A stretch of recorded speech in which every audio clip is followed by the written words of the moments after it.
covered, so please introduce yourself and please tell us what was your first encounter with Dischord Records or with the Washington crew or with, I don't know, punk rock, or, you know, the first moment you think of when you think of you starting this whole thing. I'll start. Yeah. I'm Johnny Temple. I play bass in Soulside and Girls and Its Boys. And my first memory of Dischord, I was listening to WHFS. Was that was yeah. WHFS, which is a radio station outside of just outside of Washington D.C. and a Minor Threat song came on, and I was fascinated. And I went to school at that time with two members of Minor Threat, Brian Baker and Lyle Pressler. And it was the song Filler, and I was recording it, and I thought the lyric was, "You're paraplegic, you're full of shit."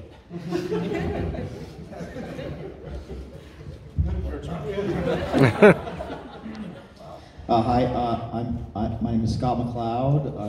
I play in Soulside guitar, and I also play. I'm also the singing guitarist of the band Girls Against Boys. I was just talking about my first experience last night. Soulside played on the stage together with Scream, the rock band Scream, with the punk band Scream, and that was my first experience. When I was in high school, last year of high school, so I would have been 16 something. A lot of my friends had moved on from school, going to university or something, and so I was looking around for new friends, and Bobby and Chris Thompson, who went to the same high school as I did. I played guitar, and I thought, maybe these guys look kind of punk. I don't know what their scene is, but I'm gonna like just introduce myself, and like I came up to them in the first day of school. I was like, hey, you guys want to form a band? You know? And they were kind of looked at me like,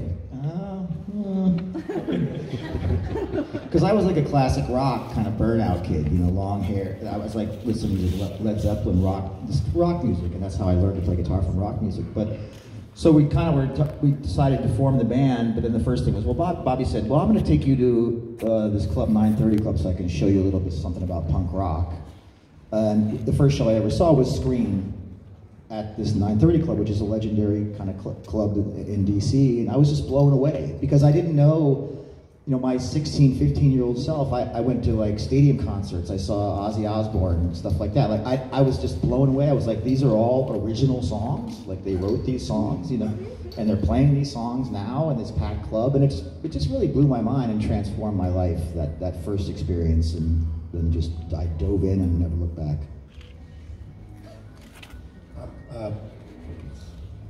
It works. Hello, hello, hello. Yeah. I'm Bobby Sullivan, the singer for Soulside. My first experience with Dischord and the musicians. My older brother is Mark Sullivan. He was the singer in the Slinkies, which that 7-inch just came out in the box set, and they used to practice in my basement. So I would watch them practice. And was completely amazed by how fast Jeff Nelson played the drums. And Chris Thompson lived across the alley from us, so we would both watch them practice. And didn't quite understand, I was too young to really feel like this is what I'm gonna get into. But my brother ended up moving into Dischord House later, and so I would spend the night there often during the summer. And so my first real experience with Dischord Records was going with Ian to find cardboard in dumpsters for the mail order.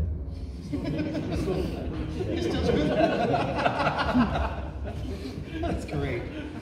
Hi, I'm the only Polish one on this panel. My name is Arek Marciński, and I run the record label called Antena Krzyku. And I was probably the first person that brought over Dischord Records to Poland. That was in the beginning of the 80s. I remember myself getting a couple of 7-inches because I was like, in the back of the 80s, I was like writing to so many people in the States, and they kept sending me 7 inches. And I got like 7 inches from Dischord Records as well as from Touch and Go Records.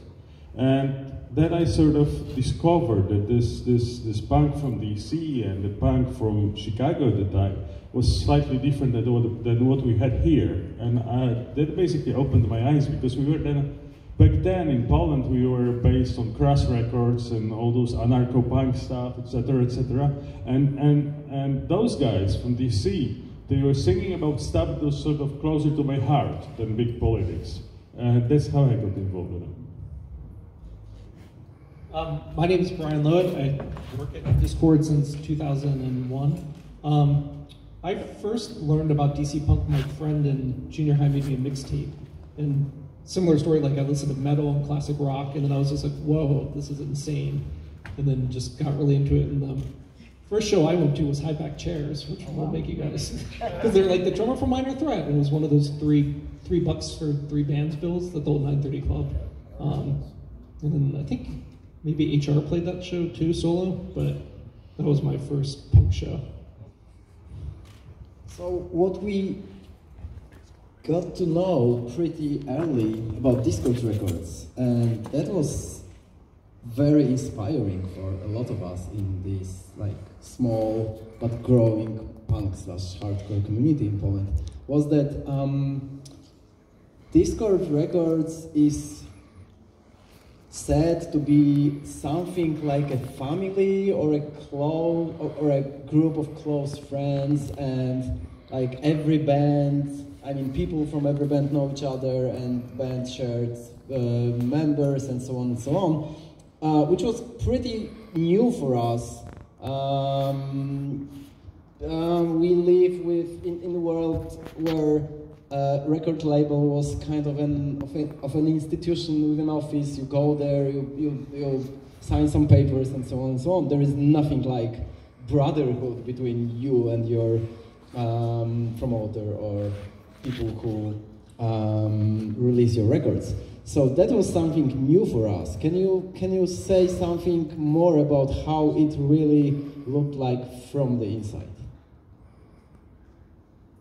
Sure. I mean, that was a similar thing too when Bobby, my first experience with Dischord Records, because I didn't know, I met these friends of mine in high school, and then I started learning about the whole thing of like Ian and Dischord House, you know, all this stuff was totally new to me. I didn't even quite understand. We'd go over to Ian's house, Dischord House, and it's like, oh, you know, we'd love to make a record, it was just on Dischord or whatever, but it did feel like to me that this scene was more, it was so localized. It was, everyone at the early shows from the beginning were like the same, 200 people or something like this, and it really seemed like a community. You know, everybody who was there was either playing in a band, or like sharing equipment, or they're taking pictures, or they're writing, or they're making flyers, they're doing, it was like just a very creative sort of community, really, of people, and it felt to me like that a little bit from the very beginning, that this was not, it's not what I imagined a record label in my teenage self to be like at all. It just seemed like friends and helping each other put out records. And I remember the first record we did, we'd have like a little party at someone's house, and we'd put the records in the sleeves and do all the things, and everybody seemed to be doing that on all the records. And I guess what it did was it established this kind of friendship and between the bands and support. I mean, I think because Dischord has a rule that it only puts out bands from DC, that definitely makes it also easier, because it has a really narrow focus with that. So everyone kind of just happens to, it's all the same music scene. So what I was surprised about is that like the whole DC thing spread, because like in the mid-80s, they like all those bands started to come over here, started to play shows, big tours, etc., etc. And there were more and more people involved from all around Europe. So we had like, as you called it, family everywhere. Germany, Denmark, Holland, whatever. There was like, you name it. There was The Concurrent, there was Dolph, there were people like all over the place in Europe that sort of joined the family, and they felt they are part of it, and they were not rejected. I mean, in a sense, like the DC people, they always say like, you are a family. So even now, if Ian MacKay calls me and say like, hey, I have this friend of mine coming over, he's a famous photographer or a writer or whoever, and I told him you're my family, so you're gonna take him around to Auschwitz or whatever. So it always works. We just still friends, and we just still help each other every possible way we can. That's a great point, because it was it wasn't just, it started to spread around the Dischord thing in the early tours of, you know, when Soulside first started touring, we basically went to Ian and he gave us a list of contacts and we would just cold call these people. And that was in the United States, and it started to spread, and how we met Arek when Soulside toured in Europe in 1989. And yeah, it just, I mean, already from first meeting you, first 2 days, it felt like you were part of our family. I mean, we're doing this together and like-minded people, and that was one great thing. Yeah, there's plenty of people we still deal with that from 1980. Especially in Europe, it's a lot of the same people, like Dolph. Yeah, it's what I said to Bobby today is that I'm somehow proud of the fact that all the people that used to be involved in this music thing back then in the 80s and early 90s, they're involved in good things now. They don't have to book shows or put out records or whatever, but they work at the food co-ops, they work for a different foundation, no governmental associations, etc. It's much wider than just the music scene. And the thing about Dischord that strikes me today, too, is that, you know, I run a cooperative grocery store. That's my job at home. And I run the co-op inspired by every little thing that Ian did, the way that he ran Dischord. It's amazing to me. Another legendary thing for us was this Inner Ear studio, and this guy who recorded every possible record, and the thing that his name was Polish was even more, like, you know, mysterious. Like, who was that guy? Was he like a sound engineer who just became a friend, or was it the other way around? Was he a friend who learned how to use all those, you know, machines in the studio? So what was the story with the Inner Ear studio and Don Gentile? Skip. Oh, was it Skip? I think Skip, yeah. I took the titles. Yeah, there was the record store in Washington, D.C. run by Skip Groff, the guy that owned the store, and started a little record label back then that wasn't punk label at all. It was more like a rock label at the time. But then he just, he was a friend with Don. And that's how everything started, more or less. Because all the DC older guys, they used to hang out at Skip's store. And they bought records there. And they started their own bands. So Skip got into it, and that's how everything started. That's how Don got involved in it. I'm pretty sure Don did radio for the military too. Like he was really good at tinkering with equipment. Yeah, that's right. But he definitely was not like a punk guy originally. He was a triathlete, actually. He still is. Yeah. So you'd go to the studio thinking, wow, I'm going to the punk studio, and then here comes this guy. Shirtless. Shirtless. Really short shorts. Really super short shorts. Like flip-flops on, you know. And you're just like... He was very much involved in the creative process, too. I mean, that was the amazing thing about Inner Ear. It's a very collaborative environment. Yeah. He's the first person that told me in guitar. I was like, we were playing recording some of our earlier songs, and you know, I was just playing a guitar riff and I was ending it the same way, and he was kind of like, Scott, maybe try to do a different ending? I mean, little tidbits that I've never forgotten. You know? And what you guys are probably interested in is his Polish origin, and he doesn't know anything about it, really. So I'm also a book publisher, and next summer we're publishing a book about musicians talking about Inner Ear Studio. So for anyone who's interested. It recently lost the space it was at, so he's back to recording in his basement, how he started. You mentioned before 930 Club, which was also kind of a legendary name for us, and I guess it's probably some shitty basement, right? Can you tell something more about the place itself and its meaning for the DC punk community? Sure. 930 Club was actually not a really shitty place. It was really nice. Had a great sound, but it was downtown. It was shitty. Yeah. Okay, it's an old bag. I thought it was kind of glamorous. It was shitty. It was glamorous to me when I was 16. It was perfect for me. I felt great about it. But it was downtown, and basically it was just nondescript. That was just the address, 930. I think it was F Street. And you go down, so it was just nondescript. You had no idea there was anything in there, really. and then you'd go down this hallway, and in the back of the hallway, you'd enter into the club. And what I remember about it a lot was like downtown DC, it was totally a government town. And at night, it was deserted. So basically, we'd go down there, and the whole downtown DC was like ours to like roam around in. And I saw, and 930 Club was kind of the pinnacle club. There was another great one also down there, really close by, called DC Space. That was really integral to the scene growing, coming out. Like you can't really, it's hard to have a scene if you have nowhere to play.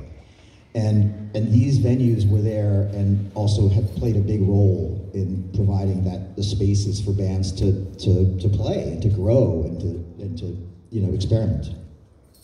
But it was also, most of the shows I believe were not in a club. They'd be in church halls or rented out spaces. So it was kind of a step up to play the 930 Club. And where the load-in is in the back in the alley, the 930 Club shares an alley with Ford's Theater, which is where Lincoln was assassinated. So it's a very creepy alley back there. There were a lot of rats in that alley. Yeah. How many people did it hold? About 150 maybe? It was small. I thought it was more like 200, 300.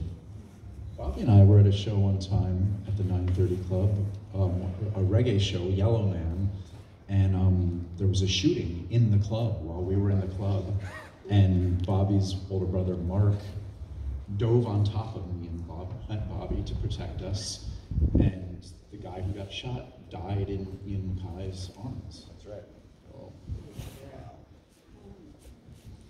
Okay. How to comment on that? I have more stories. For us, from the Polish perspective, all those clubs in the States, or either are they in DC, New York City, Los Angeles, wherever, they seem to be legendary. But once you were there, they're like dump holes, more or less. They're like, tiny places that just let young people play their shows, and that's why they got famous. It's like, I remember myself walking to the CBs for the first time. It's just like talk about a shithole. Yeah. Like CBGBs. friends of mine dropped me off at somewhere on the way to the CBs, and I was just walking down the street, and every single car passing by was stopping and asking me if I need any help, because people didn't walk there. You were not supposed to walk to the Bowery because you could get shot. But now the 930 Club holds like 2,000 people. They moved down the street. It's actually a really nice club. Well, everything shifted when Nirvana broke or whatever. Then it seems like almost a lot of these clubs that had been in the cities that was on the circuit, they kind of like closed up and then they reopened venues 5 times the capacity because there was this explosion of alternative music in the U.S. It's getting more and more rain. Maybe we can just jump inside and just have a conversation. Because I'm afraid. So you are going there and we are waiting here. Sir? Okay, so let's move to another thing that was really strange for us, and we didn't really realize what does it really mean. This slogan that we've heard somewhere or read in some American zines that we don't really understand at that time, Revolution Summer. What was Revolution Summer, and was it important for you in any way? Was it important for the DC scene and the whole American scene? Yeah. We were getting anonymous letters in the mail with slogans about Revolution Summer from Amy Pickering. But we didn't know at the time who it was. But it was based around the bands at the time. We were called Lunch Meat at that time, so it was before Soulside. And we worked at an office for the Neighborhood Planning Council with the DC government, and we hung out there. And they had a Xerox machine. So we were able to, I think that's what Amy was using to do that. And Chris Thompson was very much at the center of that too, as I recall. But I think it was important because as a young person playing music in the DC scene with such amazing older people that had already been doing it, there was a sense of responsibility in a way, and also with that spirit of collaboration and mentorship from these older people, we took it very seriously. And so when there was a new group of bands, Rites of Spring and Beefeater, and you know, many others, Grey Matter, it definitely felt like something new was happening, and it was like a rebirth.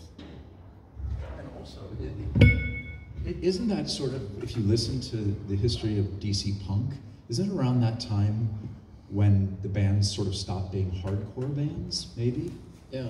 Like, because, yeah, because it was more hardcore, like Minor Threat was the biggest thing in town, and Bad Brains, of course, playing the super fast music, but it really got more avant-garde or something. And the lyrics changed as well. The lyrics became more personalized. Yeah. So. And also, every band sounded very different. There wasn't like a formula that anyone was following. You know, Beefeater had this punk, funk sound, and you know. Yeah, I think that we are getting closer and closer to the moment when Dischord Records starting to become very important in terms of the whole country and in terms of the whole Western world, basically.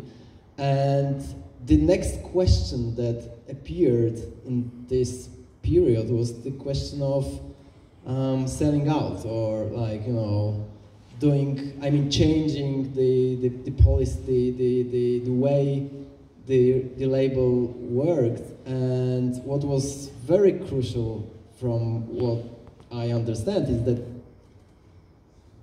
nothing changed. I mean, there were prospects of like going higher in terms of like business matters, but it seems like nobody cared about it. Or, I mean, of course it was like a deliberate decision not to go any higher in terms of business. So can you say something more about it from the record label angle, which is your point of view, I guess, and from the band label, the band's point of view? Well, I was thinking that the bands that I can think of on Dischord that went to major labels were before I started working there, but Jawbox and Share to Think signed major label deals, and there definitely was some backlash from fans, I would say, about that. But there were plenty of bands on Dischord that got offered deals that said no. Yeah. And you know, like now, Jawbox and Share to Think got their records back, and they're kind of back where it started. But yeah, I mean, some people wanted to take a gamble and see what the other side was like, and some people decided not to do that.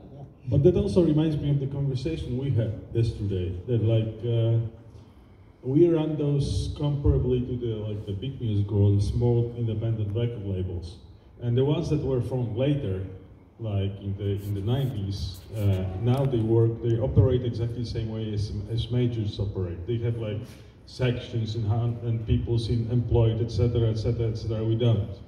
We still don't, and we just do our own stuff. We are not even skilled to do the stuff that those guys do. And there's this Polish band Trupa that are on Antena Krzyku in Poland. They used to be on Lublin Records in the States, which is Brand's label, and they were for a while on Sub Pop Records in the States. And the thing is that the bands sometimes they have to cut their expectations when they work with people like us, because we are not going to do all the work for them. We're just there to help them to release the music. We are not there to build them up, because the bands build them up themselves. That's the way we're skilled. That's the way we're taught to do stuff. It's a very good point. And back to your question, I feel like in the 80s, in the early 80s, basically punk rock was establishing all this circuit. It's kind of a circuit, basically, and all these contacts and all these things together. And I think the band started touring more and more frequently. And a band is doing its own kind of mini business. You're making T-shirts, you're getting records and things, and it kind of then becomes a natural conversation to take it and say, well, maybe we can sell some more T-shirts or something. Maybe we can, you know, just like it's not, you're not making a lot of money or anything, but it's just kind of natural.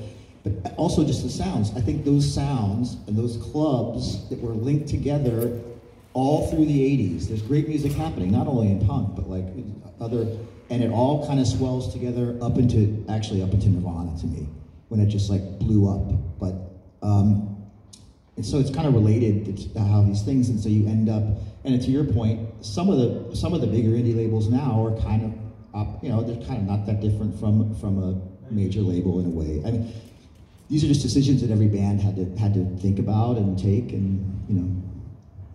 But I think, well, I'm sorry. I was just gonna say. With that said, though, like although Dischord's small, Dischord could still sell more records than major labels with a smaller infrastructure. Yeah. Like X band might sell less copies on a major label than their Dischord release. Absolutely. And with a much smaller staff and budget. Well, I would counter that there's certain bands that would sell more on Dischord, and there's certain bands that would sell less on Dischord.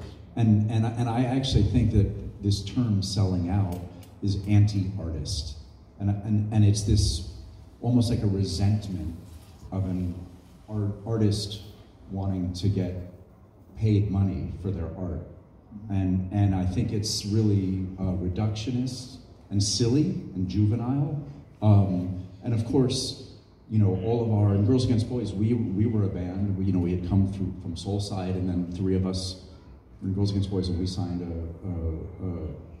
major label deal. And when Girls Against Boys was at the height, when we were on Touch and Go Records before we signed, and we were at the height of our popularity as an independent band in the mid-90s, we were one of the more popular independent like rock bands. We were touring, it was a year-round thing, it was our job, and we were touring, and we were, and we were making records, music videos, all this stuff. We were working really hard, and we were doing better than a lot of bands. And I consider us at that time sort of at a sort of top echelon of that genre. We could not afford health insurance. And so for people to be like, oh, you guys sold out, I think it's total bullshit. I really do. This idea that a musician shouldn't be able to have health insurance, I think is like really offensive. But there's a reason why we love Dischord Records and why we're so inspired by it. But I think it's more, Dischord did what Dischord does. And Brian, you might know better than me, but I think that for Ian and Jeff, and I know Ian's perspective a little bit more than Jeff's, but it wasn't so much of like, we're not a corporation. It's just Dischord does what Dischord wants to do. Make the road by walking. You make up the rules. You don't like what those companies do? Then do it your own way. And it was less, I don't think of Dischord as being in opposition to the corporations. I think of Dischord as just being parallel to them, doing it the way they want to do it, which is hugely inspirational. Yeah, Dischord does what Dischord wants to do, like you said. I mean, we don't, which is actually radical. But Dischord doesn't think of itself as a record label in the end. Yeah, I mean, that's what it makes me think of is at the time, I was an idealistic young person too, but I think being in a band was more of a cultural expression than a business. We didn't really view it as a business or a source of income. We wanted to certainly not lose money, but it was more about the experience, to go on tour and to meet amazing people. So it didn't even occur to us, at least at that stage. But I think to your point, I think when bands sometimes make the jump, part of the like independent circuit that isn't like the professional circuit's a lot different, than the independent one. So I think that it all depends on how the band does things. Of course, we Girls Against Boys continued touring in Europe with the same old punk rock people, with Arek and Hetty and Dolph and all of our European friends. We didn't just like, oh, we're now big time, and then we park our tour bus. But there are bands that do that though, where they're like, I need a manager, I need a booking agent, and they try to do that. Absolutely. And each situation is totally different. Yeah. Brian, I've got one more specific question about the business side of the story. Dischord did something really important very late in terms of like record labels policy to put the record, even the back catalog, to streaming services. Were there any like a discussion inside the company? Should you do this or shouldn't you? Do this? Definitely. Yeah, there was a lot of discussions. I mean, obviously there's several hundred band members at this point, so we can't ask everyone, but we try to at least ask one person from each band their thoughts on things before we move forward on a decision like that. So it definitely took some time to get everyone's feelings on that sort of thing. But yeah, we held out for a while for sure. What was the feedback?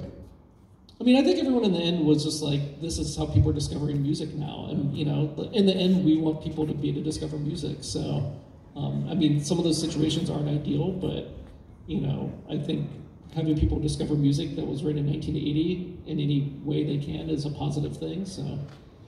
Well, I imagine there's so many avenues you can go with that. I mean, there's so many, like, it's mostly Bandcamp. I don't know many of these things, but like, it probably takes a while. I know with Touch and Go also, it's taken a while for them to kind of go through the options, figure out what feels right, you know? Well, for Dischord, it was very important to have alternatives to Spotify and Apple, so we were like really like eMusic, or like there was a punk one. We tried to be as many independent download sites to give people others avenues, so they didn't have to, you know, download from Napster or Pandora or whatever it was. So, and then, you know, Bandcamp, we were one of the first labels on that because we were really into their mission. But yeah, we try to basically put in as many avenues as possible to give people choices and not do one exclusive thing. So as we're talking business, can I ask you also about the Akashic? To what extent it's based on the whole idea of independent publishing, based on, you know, Dischord Records? Yeah, it's completely, 100%. I think for me, when Girls Against Boys signed to a major label in the mid-90s, I had a very comfortable upbringing, but I never had extra money. And so for the first time in my life, I had some extra money, and so it was a good time for me to reinvest myself in independent culture as we started doing business with a multinational corporation a little bit. And so it started as a record label with Bobby and his brother, and then sort of became a book publishing company. But Dischord Records is the core inspiration. We do business in some ways very different than Dischord, but I'd say it's all based and inspired by, and a few other labels. Bobby and I worked for a reggae record label in Washington D.C. called Ross Records when we were teenagers. That was also, and they did business. They were different than Dischord with a lot of commonality, but there's no business that's been more inspiring to me as a book publisher than Dischord. But that wouldn't be obvious if you look at our list.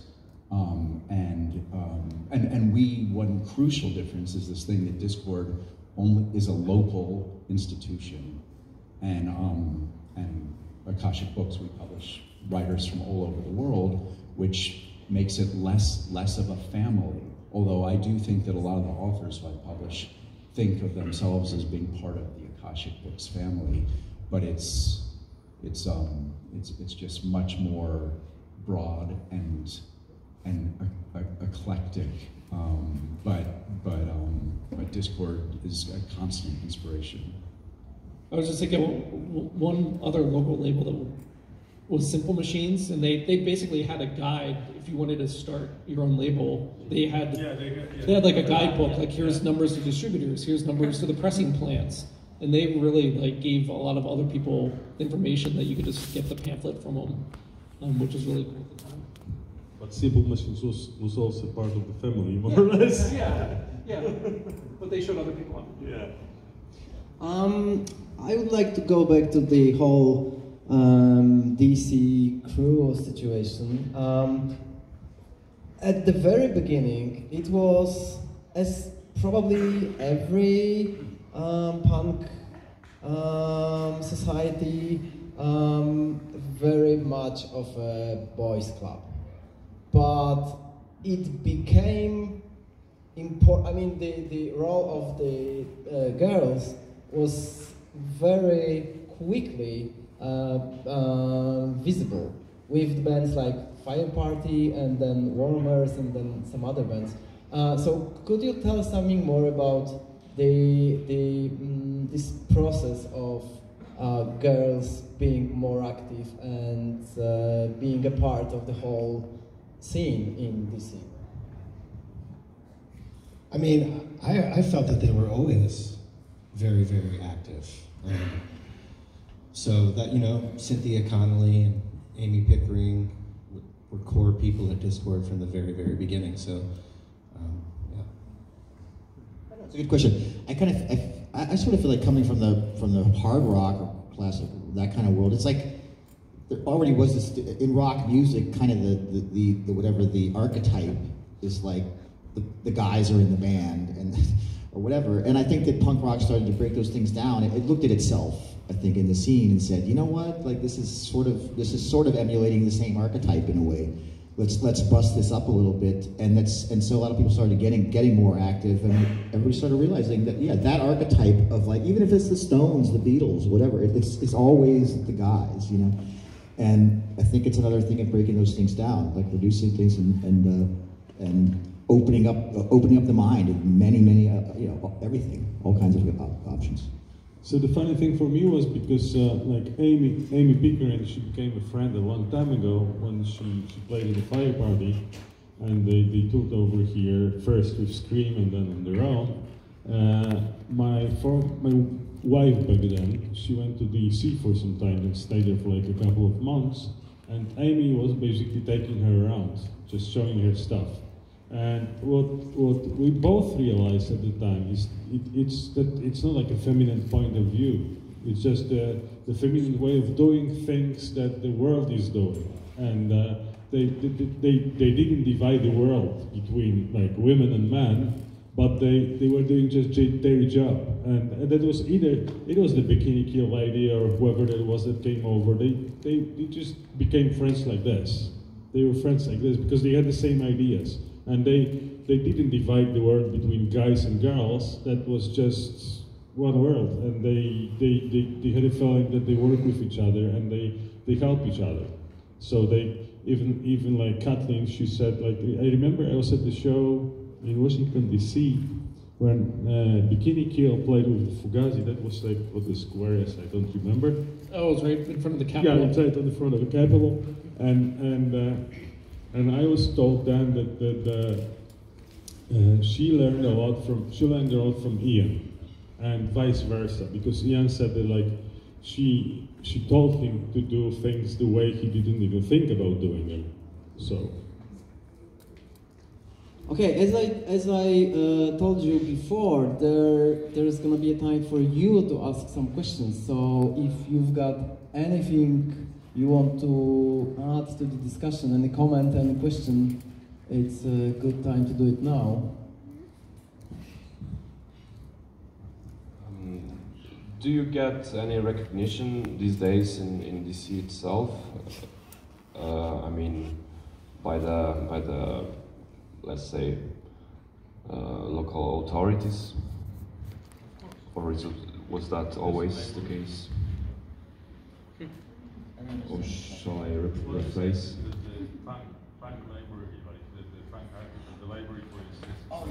Well, the DC library has a they have a permanent collection now, archive for DC punk. So I think, and there are a couple colleges in the area. I think the University of Maryland maybe that they're also doing like archival work with a lot of the old DC punk stuff. Not anything with like the federal government or anything like that. I'm not meaning federal, but yeah, like local, DC itself or some. I don't know, I think that the DC government certainly does recognize Dischord for sure. And the local, like the newspapers and stuff, the main, the biggest paper is the Washington Post, and they've always paid a lot of attention, as far as I can tell, to like Dischord. And it was from the beginning, or like start with the culture growing up? I mean, the attention. From the beginning, rather. Yeah. From the beginning. And in Washington, there's a magazine, a glossy magazine called a monthly magazine called Washingtonian that's been there. I don't know how long they've been around, but for decades, and it's very, very mainstream. And in the current issue, there's a little article about Scream and Soulside, which is kind of cool. And it's wider in DC because I've been asked by a guy who was working on his master degree here in Poland at the Economical High School about the model of Dischord Records, and I directed him to Ian, and I don't believe he explained him anything. but anyway, this, people were interested how such a company can operate within this world that is sort of wild nowadays, and was wild even when it started. Do we have any more questions from the audience? Oh, there's another one.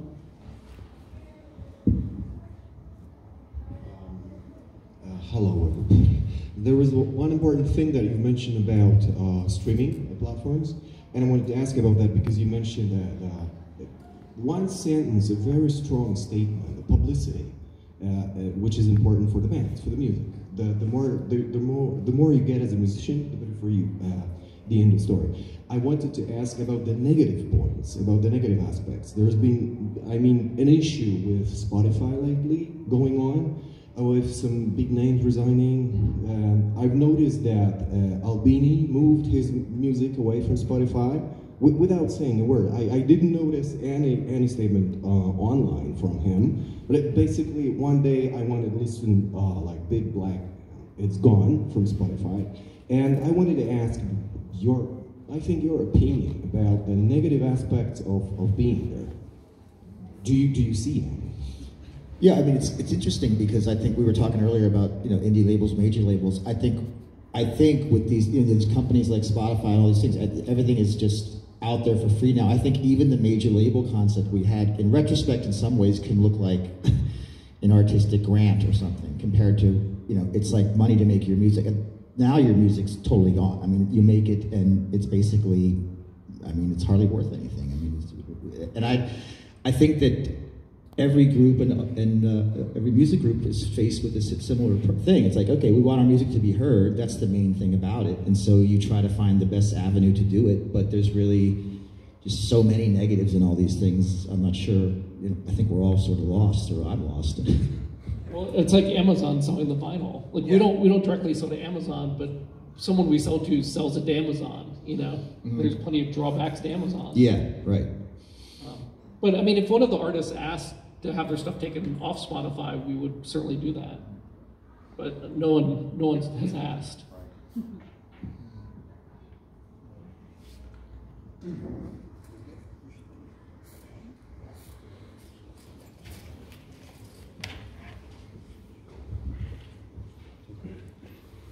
Hello, it's always interesting with Arek beginnings about the first promotional stuff. How do you find DJs at radio stations? How it looks like the first selling tours, or how did it look like in the beginning when you're starting to show your music and the records to the people not at DC but all in the US? How it looks like? How do you find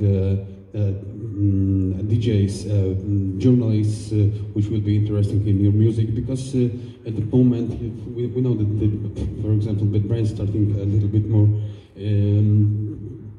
but the music at the moment was absolutely totally crushing for many classic rock DJs, for example. How it looks like? Well, I would say that with this network of clubs and bands and things, there certainly was an underground press in a way that was growing up, like rock magazines. I mean, starting with Maximum Rock and Roll was Slipside, from all these like hard punk fanzines to basically evolving into other magazines, Spin, and rock magazines, things like that. There also were indie radio stations that were important back then when you were on tour, and you'd kind of go in there and meet the people and maybe do a little talk to them on the radio or something. They spin a few songs, or in the UK you have like John Peel, all these different things. But yeah, those were all things that were part of the circuit that you'd kind of know about and or try to be aware of to help get your music out there. And all these things also, I mean, in the wake of the 90s Nirvana thing, everything grew up. In the United States, there was a new format, modern rock radio, was developed, and almost overnight there were 3,000 huge rock radio stations, right? And like they kind of wiped out the entire indie, not commercial. These stations were really commercial, and they're all gone. You know, so this huge wave of stations, all gone. Because, well, not all, but like it's like they kind of wiped it out. When I first started working at Dischord, we would mail CDs to several hundred people with like a letter just saying this is the release date. And now we don't mail any physical promos at all. We have a list of X amount of press people, and we send them a link to the record and a description for them to download it and listen to it. But yeah, it's changed a lot. Yeah, everything is changing day by day. Like we were talking about it just having a lunch today, that like many of those college radio stations are just gone. They're not there anymore. There's a couple or a few, like the one in Seattle, the one in Kentucky, one in Oklahoma that are still going, and you can sort of rely on them. And even in Europe, it's changed the worst possible way, because back then, if you wanted to get something to John Peel, you just contacted him and you spoke to him. And now, if you want to get something to Steve Lemach or anybody in BBC, you just have to contact the manager of the manager of the manager and the manager, and there's a little chance that finally the DJ will get it. But usually they never do. I mean, I will say Dischord has an advantage where usually when you email from Dischord, people will respond, but not everyone has that luck. Brian, can I ask you also, I'm pretty sure that it's not anymore that you just release records by your friends, but at the same time you probably don't have like a INR department in the label. So the question is, how do you find Only when I'm pretending to be one. I travel around the United States. Hey, I'm doing A&R for Dischord Records. You got a pretty good band. You got in trouble for that a few times. You guys, we can make some changes, but I'm going to get you in there. So basically the question is how you find new bands to publish. Are there any new bands? I mean, are there any new bands? I mean, at the moment, it's mostly catalog stuff and, 4 or 5 new releases a year, mostly from people that have been in previous bands or have been friends of the label for years. There's no A&R department. But I mean, it's such a small DC. The DC scene is still really small, so if a band's playing out a lot, I mean, chances are someone from the office has seen the band multiple times and maybe it's like, this band's really good or things like that. But I mean, we do get a lot of demos. Now it's mostly SoundCloud links, the emails, but we only work with DC bands, pretty much people we already know. So it's, there's no changed, it's changed so much. Like a few weeks ago, we were on a film tour with Jeff Nelson and James with the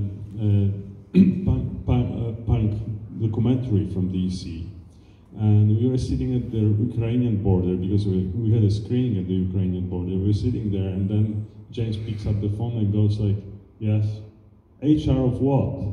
And some HR called him. He thought they'd say HR of the company. And the phone goes, HR of the bed brace. Ah, shit!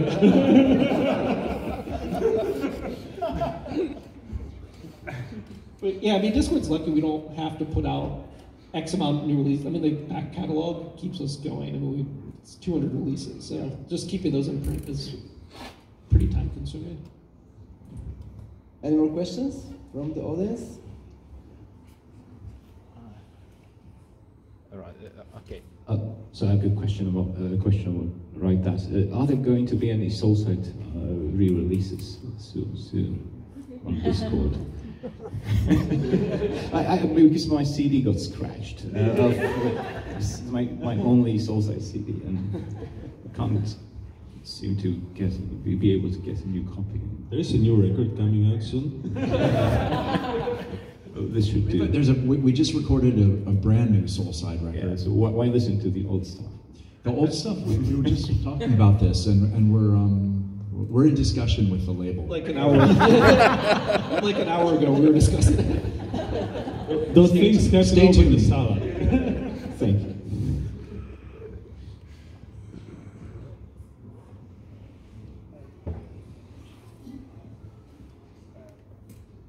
Yeah, you don't have to switch it on. It's on. Okay. Hello. First of all, it's an honor to see first time like live Soulside and Dischords, and I want to congratulate you also for the yesterday's concert, which was huge, like just out of this world. And I come from Portugal actually, and Dischord was the reason that I started my own distro with records which weren't like just hardcore or like youth crew kind of records, which were mostly what they were selling at the shows, and it was mostly like post-hardcore records and all this. And yeah, so it was a real inspiration. Dischord was a real inspiration for us. I just have a question about for you. How do you see the future of like alternative scene or the independent music scene? Do you think there's a space nowadays for like an independent scene with a huge impact, like the one in Washington DC, for example? Do you think now with the globalization, is it possible to have like a local scene which such a huge impact, or do you think like nowadays everything is a bit like mixed, and you don't really know where the band or something like comes from, for example? Yeah, it's a great question. I think about that often. I mean, when I think back about Dischord and just like the early days of us doing this, and I wonder the same thing. I wonder if young people want to even do that, or, you know, it's like our lives are so different now, just the technology involved in everything in our lives. Everything is more virtual and remote in a way. So I don't know where that leaves things like these kind of art communities, and that's a really good question. It seems to me that it's still possible, of course, but I think it would have to be even more focused in a way, because in the 80s, it was like, this is where we went for, it wasn't just making music and playing shows, this was our social life, you know? I mean, we went to shows to see our friends, and this is all an in-person experience, you know? And now that's quite fractured. I mean, people's social lives, at least, are very half virtual, half real. I mean, it's an interesting, great question. I don't know the answer. Yeah, I wonder what the future will bring, but you know, I just feel somehow left behind when I have people at the shows coming up to me and saying like, okay, I'm gonna email you. And I was like, well, you have me on the front of you, we can talk now. Why are you gonna email me? For what? And it seems like emailing or texting or whatever is like the way that people communicate now. And that's not what the Dischord or any independent scene was about. We were just directing, you know, talks to each other. We wrote regal letters, mailed them, like, you know, use the soap to soap the stamps just to reuse them, and that was about it. We didn't need any communicators to contact.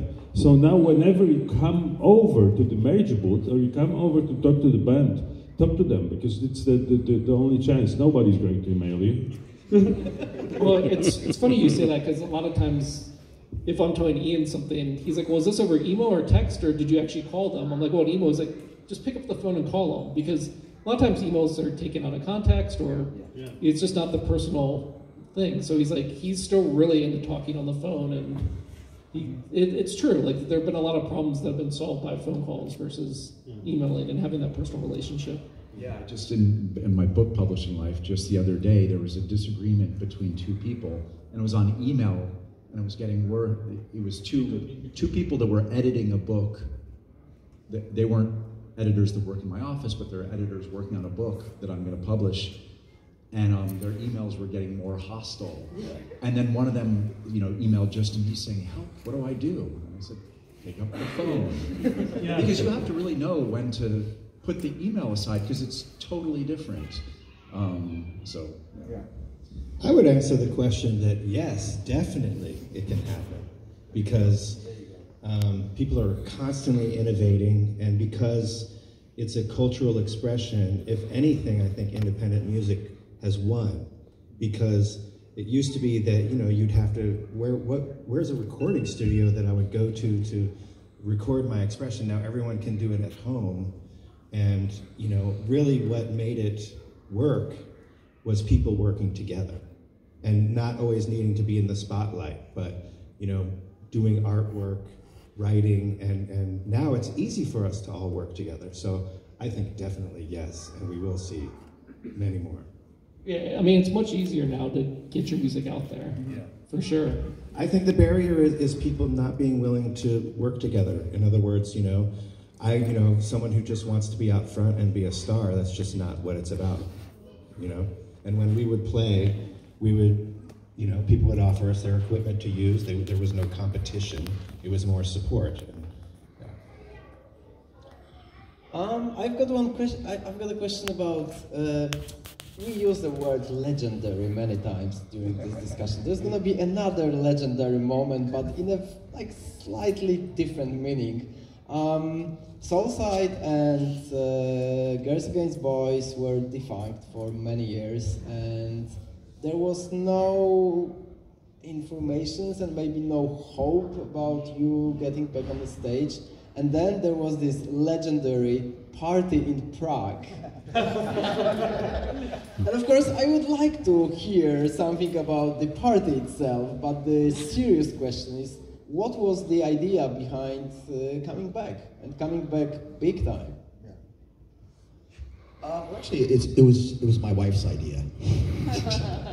It was my 50th birthday coming up, and my wife is a booking agent. I live in Vienna now, and she's a booking agent, so she's always booking. She's booking tours and bands and things like that. She was like, "You should do something," and I thought about it and thought, well, what would I do? I mean, like, have a birthday party, have some bands play, have your bands play. And actually, in a way, a similar community, in my time living in Vienna, Prague is nearby, and Prague has become kind of, there's a scene there that reminds me a lot of Dischord, and there's a collective group of people. They have a record company called Silver Rocket. They do tours, and it's also in Prague. You can get outfitted with vans, backlines, all this stuff. So Prague has kind of become like a little hub. And so I just wrote to my great friend, Andres Stormer, that we just saw the other day, who was with us booking the Girls Against Boys tours. I said, "Hey, Birgit told me I should maybe have a party. What do you think for my birthday?" And he was like, "Yes." And he said, "What do you think? Who do you think you could get to come play it?" I said, "Well, Girls Against Boys." And then maybe it just kind of developed into this thing where all my friends, I was so happy. I remember writing these guys kind of nervously, like, would you guys think you'd come? And everybody was like, yes. So it worked out great. And again, that's a great experience. It was really fun. People got to come and stay for a few days. We rehearsed over there. And again, I couldn't have done it without the community of Silver Rocket and the people in Prague. I mean, they found us a place to rehearse, and they've just made it such a wonderful experience. So I guess that's in a way how we were just talking about, you know, and I didn't know these people up until 2009 or so. So it's not like it's from these people were from the 80s. So it's still going on, and it was just, the experiences like that also, we're talking face to face. It brings the bands together face to face instead of on internet or even on Zoom. And then we start to joke and talk and laugh and think of things, and then things start to happen again.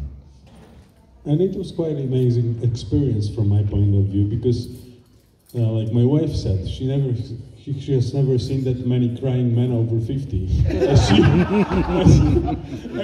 she did at the show. Because, well, the best thing about the show was that everyone that we knew from the back then that came over, they were just there. They came over, and those were the people you haven't seen for 20, 25 years or whatever, because they are not involved in music anymore.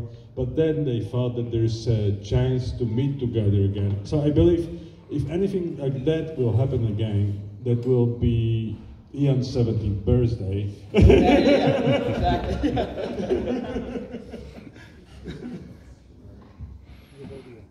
Okay, we've got just a couple minutes more, so if you got any questions, any comments, this is your moment, and this is the last chance. Okay, there's one. Where's the microphone? Oh, thank you. Hello. Great concert on the Soulside yesterday. And my question is, you mentioned yesterday about your first visit in Poland in 1999 year. So can you tell us something more about it? How it was in Poland back then, and how it changed from your perspective? How different it is? KFC.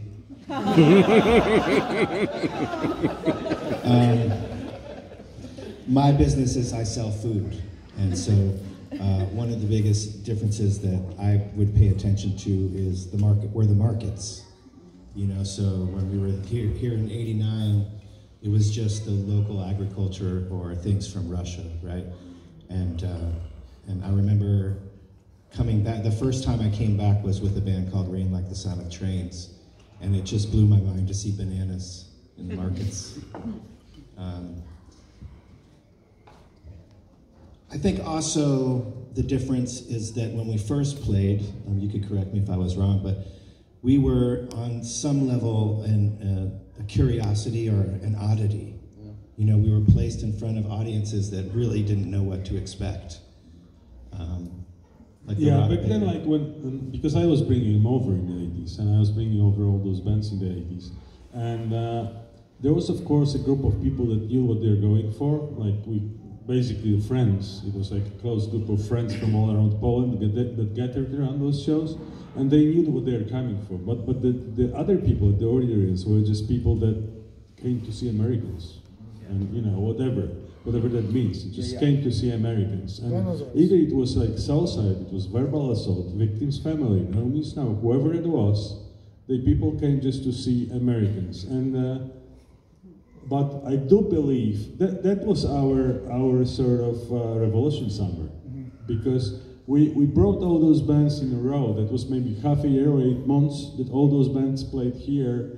And we introduced them to the Polish audience, and then people started to be interested in this kind of music much more than after Nirvana broke, you know, because they could see that the people on stage are the same as they are. They heard the stories of Pete Kramiak, of the verbal assault, who has a Polish origin. They had the stories of the False Prophets guitar player, who was a boyfriend of Allen Ginsberg, and they had all those stories, and they just sort of got a feeling that, well, these are the ordinary people as we are. They rise in a different area of the world, but they are exactly the same as we are. They have the same needs, they have like the same interests, they want to do the same, which means they want to be independent in a sense, like all the young people wanted to be at the time. And that was an amazing experience, I would say. I think both ways, because for the bands also it was like kind of special to come here. Like, for instance, when we were doing shows in East Berlin, which were illegal, we had to cross the border illegally as tourists, and all the shows happened at the church-owned places, and they were illegal. It quite often happened that some musicians were not allowed to get into East Berlin. Some musicians were arrested, like in the Czech Republic, when that was pre-Havel government. And all these people from Charta 79, they were friends of ours. They helped us out to book shows. And it doesn't matter that they were the age of people of the Velvet Underground, but they had the same idea of bringing new music over. So they've done stuff in Czech Republic, and they organized shows either in churches or, for instance, in American Embassy, like Nico, she played at the American Embassy in Prague. And that was something special. And that's what I said on the beginning, that build up those connections that you have for life. That you don't have to see, I don't have to see them tomorrow, but I'm sure that I will meet them like in 20 years, and I will still can communicate. It was this, like yesterday I had this conversation with Skeeter of Scream. The last time I've seen was back in 1988, when they recorded a live album in Holland, and Skeeter goes, you still got the same eyes. And that was funny. So, you know, that I felt that all this Dischord related or the music related thing built a bond that will last longer than us. Yeah. I think this is a perfect ending of this conversation. So no more questions. I'm sorry. Thank you so much. Thank you. Thank you guys.